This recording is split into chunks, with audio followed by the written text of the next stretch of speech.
Payoff, cost, and how to eliminate them both.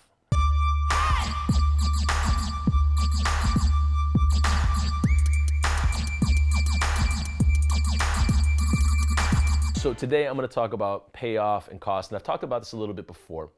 And in art, there's usually a payoff that we get, or a satisfaction that we get from making our art, or just being a part of the process.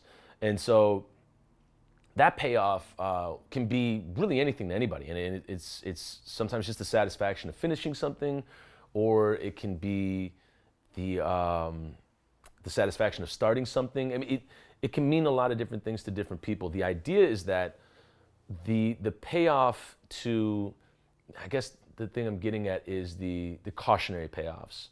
And for me, I used to be really invested in the payoff of, how many people are going to show up to the show, how much money are we going to make at the door, are people respecting this film? Are they watching the film or not?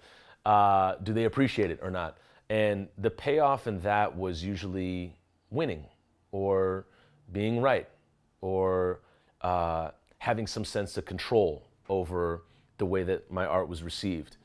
And the cost that came with that was high, was super high, and it resulted in the cost was connection with people. The cost was self-expression, which is huge. I mean, in art, if you're losing self-expression to be right, then you're kind of losing everything in just the function and action of making your film or your music or your painting or whatever art that you're putting together.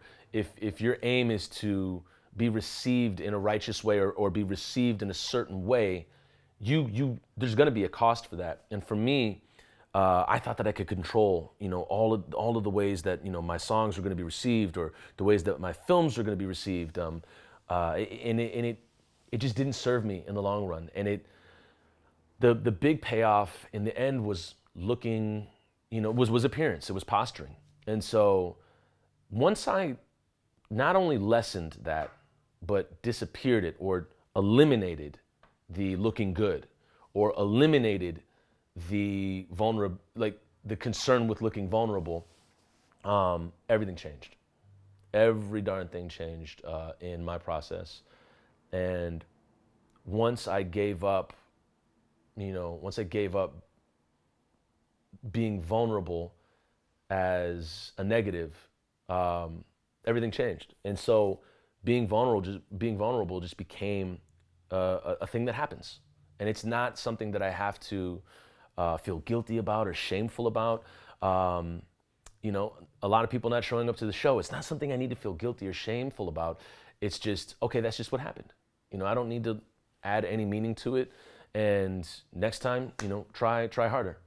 The thing I will say in all of this is that I have also found that going all the way for my projects has been the rule of thumb.